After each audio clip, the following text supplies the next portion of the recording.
Yo, what is going on, everyone? My name is Nick, or the Notorious Fantasy, and in today's video, we're going to be breaking down 7 players that I am 100% avoiding in 2024 fantasy football drafts. Now, when I say that I'm avoiding these players, it does not mean that I think that these players are bad by any means, but I believe that these players at cost, at their average draft position, is just too high of a price for me to pay for each of these 7 players. But before we can get on into this video, I would like to ask that if you guys are new to the channel and you do end up enjoying today's video, that you please make sure to hit that subscribe button down below. And while you're down there, whether you are new to the channel or not, please make sure that you leave a like on today's video. It would help me out a ton. If you want to follow me on Twitter or X, please do so at NotoriousFantasy. And if you would like access to my PPR rankings and cheat sheet, they're available in the link in the video description on my Patreon. So without further ado, let's get into today's video.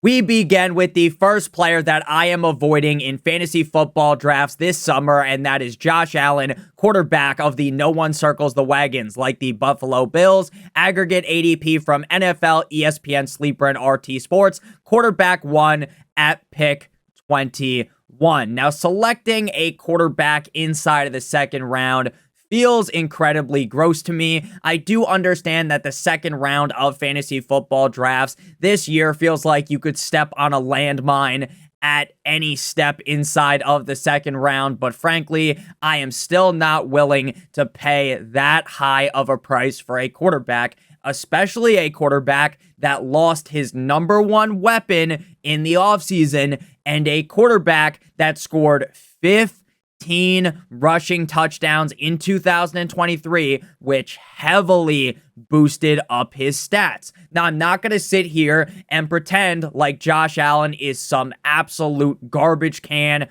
quarterback, that Josh Allen is bad and not a top 5 quarterback in the National Football League. But ultimately, I just do not believe he is going to finish again as the quarterback 1 like he did last year, quarterback 1 in points per game. So I would rather just pass up on him at current ADP. Last year, he had 111 carries, 4th for 524 rushing yards, 4th and 15 rushing touchdowns.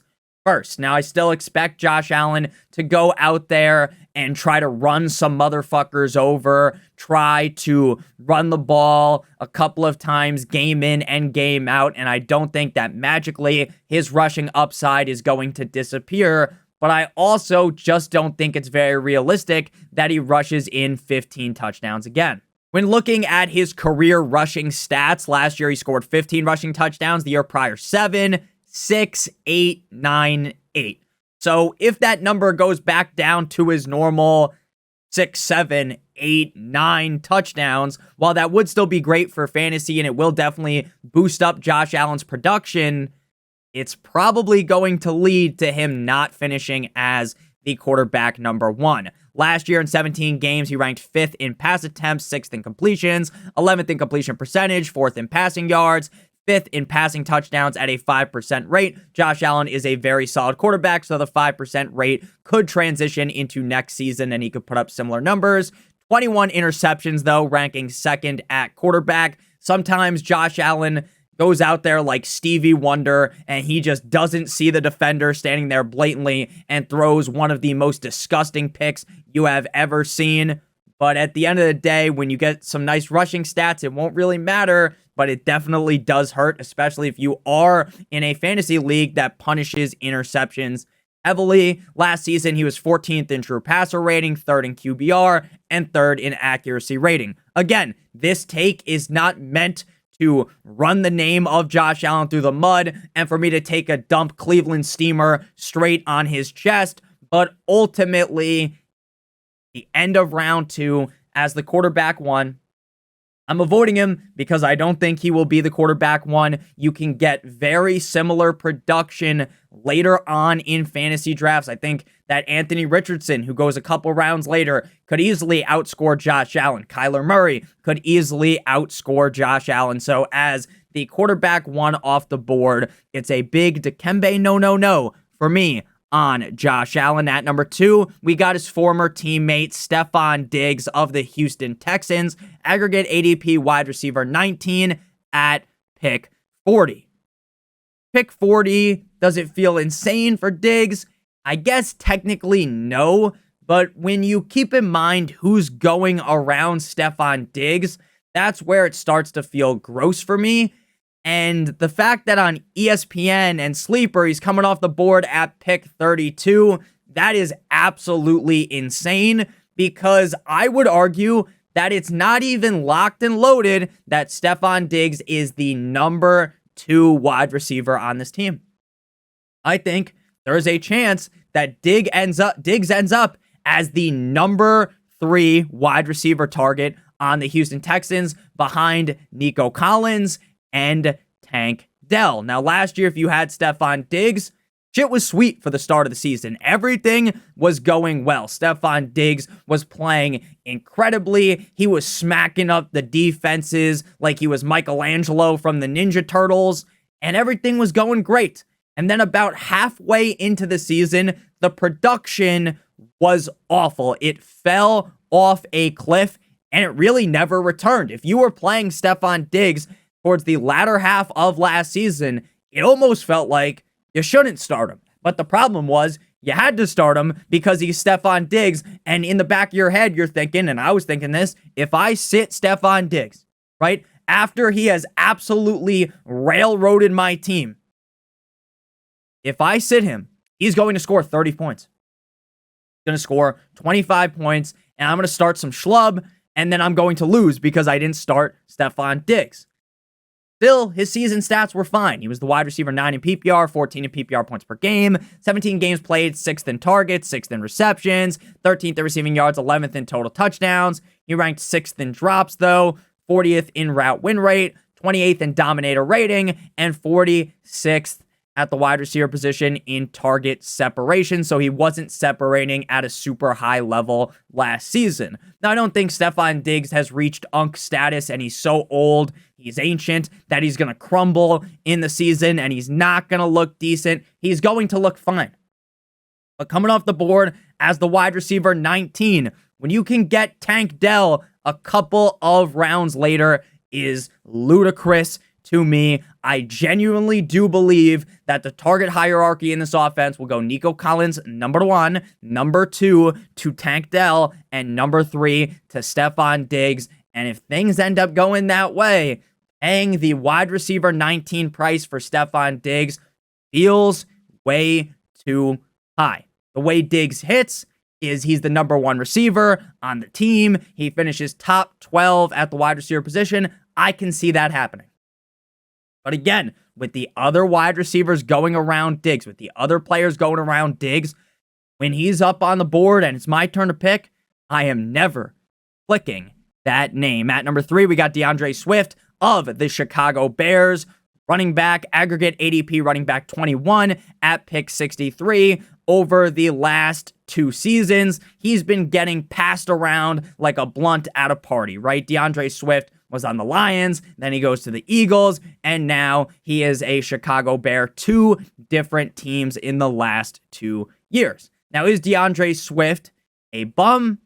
No. Again, the takeaway from this video is I'm avoiding these players because of the ADP. If DeAndre Swift was to fall in drafts like Humpty Dumpty off the wall, then sure, I would be willing to take DeAndre Swift at a certain discount. But at ADP as the running back 21, and you do something for me, at pick 63 in the running back dead zone, I am going to stay far away from DeAndre Swift. He was the running back 20 last season and the running back 24 in PPR points per game in one of the best situations for a running back. I know what you might be thinking.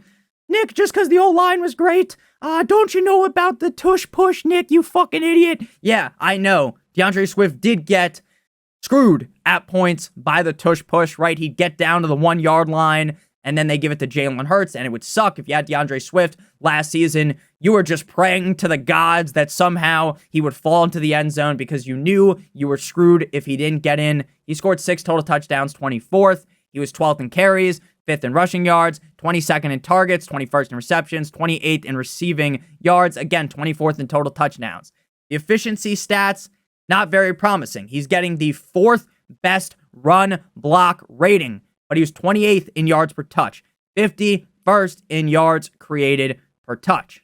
And he is on an offense that has other running backs that they can use.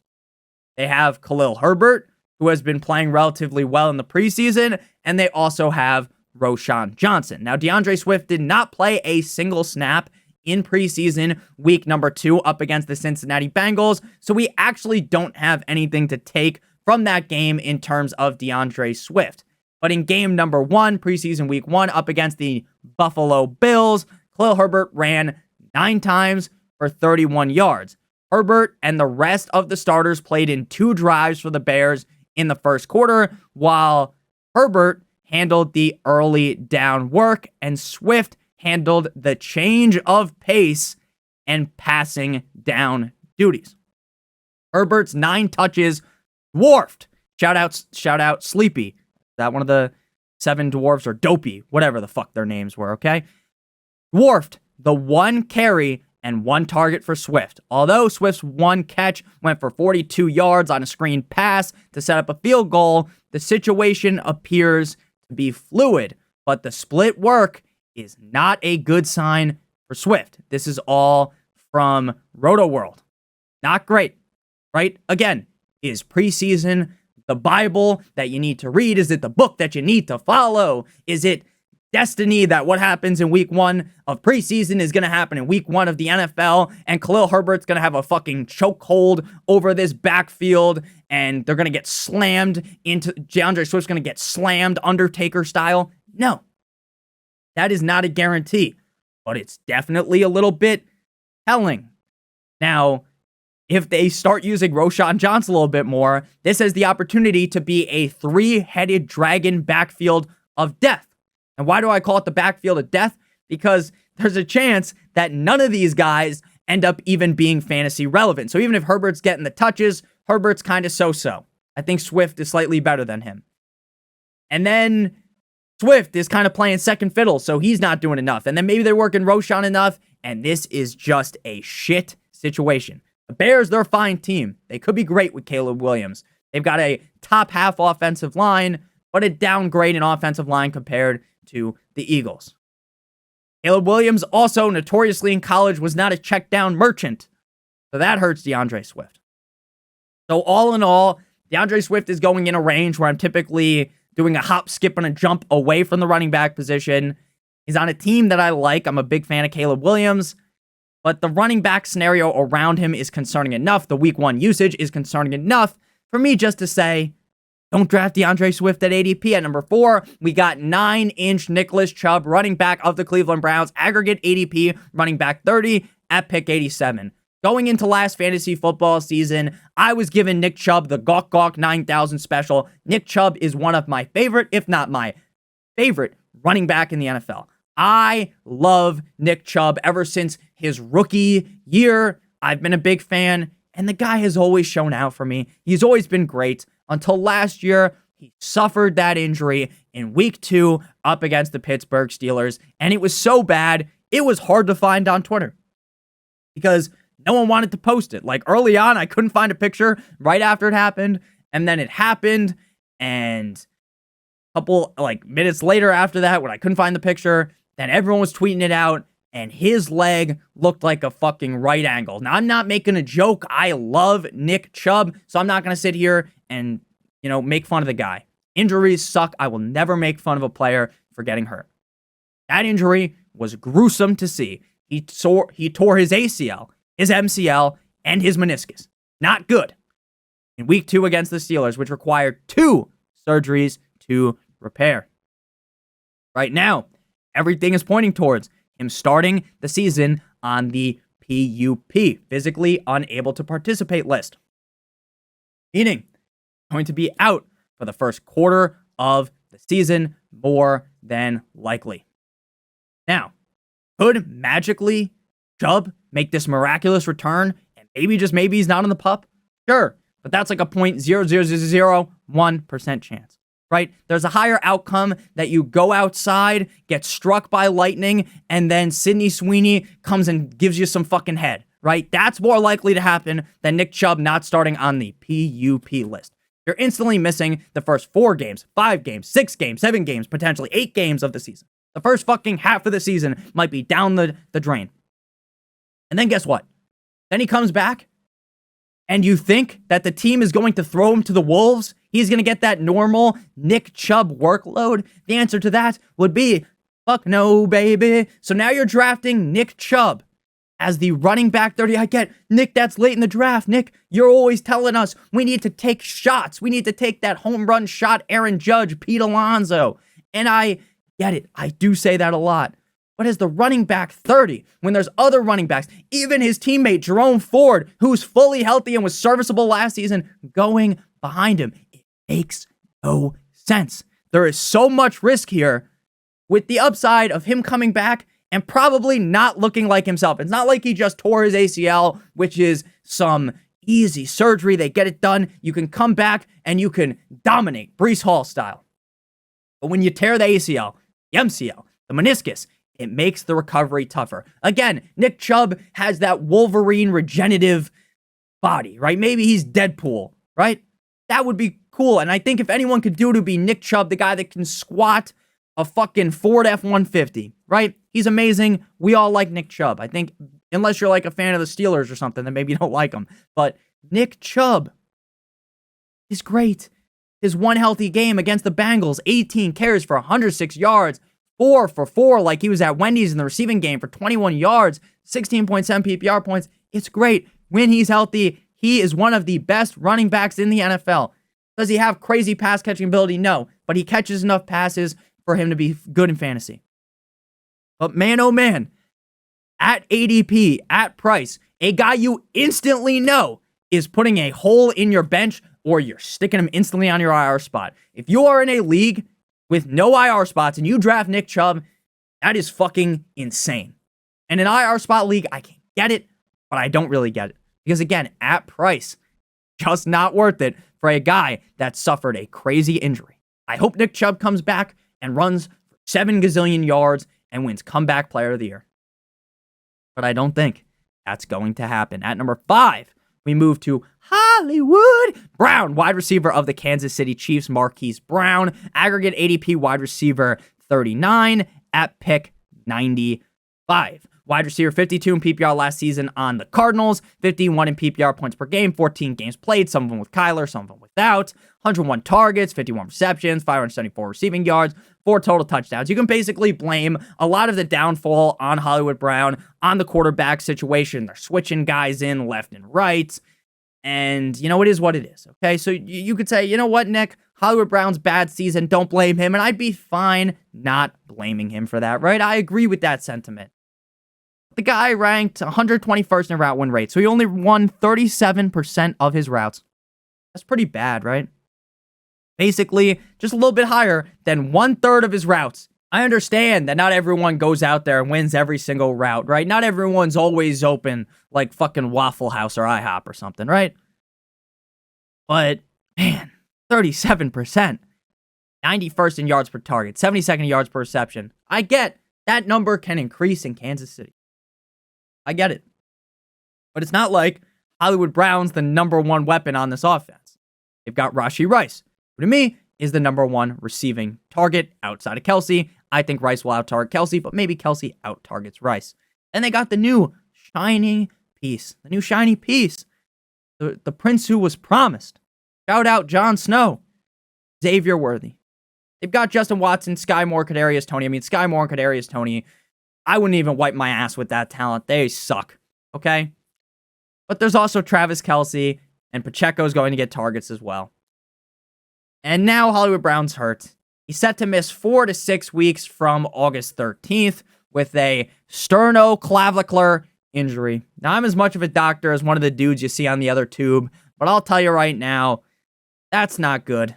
I'm not a doctor. I looked into it. He's going to basically guaranteed mortal lock of the century. He's out week 1. And could miss longer than that. Now, the injury shouldn't linger, so once he's back, he should be fine. But now, that's more time for Worthy to get connection with Mahomes. More time to work with Rashee Rice. And with Rashee Rice more than likely not getting suspended at this point, Hollywood Brown is quickly tumbling down the order of targets on this team. Hollywood Brown's going to have 3 games where he absolutely skull fucks the defense. I know he's going to. Or maybe 2, right? But you're never going to know when to start him. In best ball, sure, go ahead and draft him, right? With the falling ADP, it's fine. But as the wide receiver 39, inside of the top 100 picks, I'm not doing it. I'm not drafting a guy that just got hurt, that's on a new team. It's not like he's been developing a connection with Mahomes since Mahomes got in the league, right? Since the Bears, for some reason, drafted Trubisky instead of Mahomes, right? Since then, oh, sure, it's fine. He'll come back. It'll be all good. It's all gravy in the Navy, right? No, this motherfucker showed up a couple of months ago. I love Hollywood Brown. I love the skill. I think he's better than his stats last season showed. But at ADP, that's a big fat no from me, dog. At number 6, we got Dallas Goedert, tight end of the Philadelphia Eagles. Aggregate ADP tight end 12, pick 105. What do I think we're going to get out of Dallas Goedert? Probably tight end 12. When you're drafting a tight end, you really want a top 5 finisher because the difference between tight end 12 and tight end 16, 17, 18 weekly is not a huge margin. The difference between tight end 18 and tight end 3 is normally a huge fucking difference. When you're drafting Dallas Goedert, you're kind of just getting what you drafted. You're getting the tight end 12, which doesn't really move the needle for a guy going at pick 105. I'd rather draft Freiermuth later or just close my eyes and take a deep shot on K-Dotton or something like that late, right? Draft Tyler Conklin, Jonnu Smith, right? Take the late upside shot, and if that doesn't work, you're just scouring the waiver wire, trying to find a great tight end, and maybe you find a new shiny piece, but I'm passing on Dallas Goedert every single fucking time. I have never drafted Dallas Goedert. I don't know why you would. He hasn't scored more than 3 touchdowns since 2019, where he scored 5 touchdowns. Touchdowns carry tight ends. Of course, 3 or 4 touchdowns again. He's going to be the tight end 12 or 13. Now, I get, Nick, they're probably going to throw a little bit more with Kellen Moore. I get it. Nick, Jake Ferguson had such a great year last year with Dak. Kellen Moore, Nick. Guess what? That team has Lamb and fucking ancient Brandon Cook and Jalen Tolbert, right? The Philadelphia Eagles have A.J. Brown. A.J. Brown. They have Devontae Smith, the Slim Reaper. They have Saquon to catch the ball. In the red zone, you want to know who's not going to get many targets? Dallas Goedert, because A.J. Brown is a fucking behemoth. You have Saquon Barkley and Jalen Hurts who could just run it in. And you also have Devontae Smith. So again, it's like, where's the upside for Goedert? The upside for Goedert is everyone on the team ends up fucking slipping before the game and only Dallas Goedert's out there being a target. That's the upside. Again, I don't think Dallas Goedert's a bad player, but at the tight end 12, you just know what you're getting. He was 14th in targets, 12th in receptions, 14th in receiving yards, 18th in total touchdowns, 14 games played, 9th in target accuracy. Hurts gets a lot of mud slung at him metaphorically. They drag him through the mud. They like to shit on him. He's better than he gets the credit for. 12th in true catch rate, 24th in yards per reception, 24th in yards per target. I just don't see it for Goedert. Again, is he going to finish as like the tight end 10 to 14? Yes, but I want more upside than what I think Goedert possesses. Next up, final guy here, Justin Herbert, Herbert, quarterback of the LA Chargers, aggregate ADP quarterback 16 at pick 127. Before we talk about Justin Herbert, though, I would like to give you guys a quick word for our friends and our sponsor over on Underdog Fantasy. I have been doing Underdog Fantasy best ball drafts all summer, and you should be as well. If you're new to Underdog Fantasy and click on the link in the video description or use promo code Notorious, you'll receive a deposit bonus of up to $250 as well as a special bonus pick for you. Week 1, it's going to be things like Lamar Jackson over half of a yard, Patrick Mahomes over half of a yard, things that are going to hit. Don't know what Underdog Fantasy is? It's the best place to draft best ball in the whole entire universe. If you don't know what best ball is, it's the best part about fantasy football. It's the draft, and that's it. No waivers, no trades, and no in-season management at the end of every single week. Underdog automatically puts the highest scores into your lineup for you. Their main tournament, Best Ball Mania 5, $25 to enter, $1.5 million to first place. They also have smaller contests if you don't feel like dropping $25 on a draft or multiple drafts, right? You can do up to 150 drafts on Best Ball Mania 5. A great way to practice for your fantasy football draft, so check it out, link in the video description, or use promo code Notorious, link in the video description. So, Justin Herbert, the pervert. What's wrong with Justin Herbert? For one, I think he's a good quarterback, but he is on a team that lost Keenan Allen and Magic Mike Williams. Now, I get, Nick, Keenan Allen's old. He's as old as Gandalf the Grey. Nick, you don't seem to like Keenan Allen, even in Chicago. So what's the big deal? What's the big deal? Keenan Allen literally wipes his ass with the skill set of Joshua Palmer, Quentin Johnston. I like Ladd McConkey, his talent-wise. I like Joshua Palmer's talent-wise. But again, it's because they are the cream of the crop in a shit patch. Right? They're going to potentially finish high in fantasy because there's no one around them. Mike Williams. Nick, Mike Williams gets hurt lacing up his shoes. I get it. But Mike Williams, Keenan Allen being gone is a massive bump or tractor of the value of Justin Herbert. So you lose those guys, you get Ladd, you got Palmer. It's okay. You know, it's not that bad, right? And I get it. You can make that argument. But you want to know what is bad? Jim Harbaugh. And it's not technically bad because Harbaugh is a good coach. John Harbaugh, whichever one of these fucking bastards is the head coach of the Chargers. Jim, though. It's Jim. It's not John. Jim Harbaugh. That dude loves two things. And if you ever listen to him speak on like these podcasts, he goes on Part of My Take. No free sponsors, but shout out Part of My Take. He goes on there and he talks about how he loves SpongeBob. So he loves SpongeBob. And you know what else he loves? He loves running the football. He loves smash mouth, set the tone football. And you want to know what Justin Herbert does? He's a quarterback that throws the football. He's not Jalen Hurts. He's not Lamar Jackson. He's not some running quarterback. He's not Kyler. Not Anthony Richardson. He's a pocket passer. Does he have some rushing upside? Yeah. He ran 52 times last year, 229 rushing yards, 3 rushing touchdowns, right? Nice. And nice. Shout out Borat, right? But he was the quarterback, 12 in points per game. Again, solid. But that's with Mike Williams and Keenan Allen for some of the games, right? But now, he doesn't have any of those guys. And his coach wants to run the ball. Justin Herbert's a great quarterback. I like Justin Herbert. I think that Justin Herbert could eventually one day win a Super Bowl. Right? But on a run-heavy team with not proven weapons, why draft him? I get Nick, he's the quarterback 16. He's my quarterback too. Why? Why even draft him as your quarterback too? Just draft someone with more upside because Herbert's upside is extremely limited. Mr. Limited Justin Herbert in this offense. Thank you guys all so much for watching. If you ended up enjoying today's video, make sure you guys hit that subscribe button like it owes you money. Hit that like button down below whether you are new to the channel or not. It would help me out a ton. If you want to follow me on Twitter or X, please do so at NotoriousFantasy. Love you guys all so much. Check out the Patreon, link in the video description for my rankings. Have a great one. Check out one of the videos on your screen if you haven't seen already. Have a great one. See you guys later with another video. Goodbye.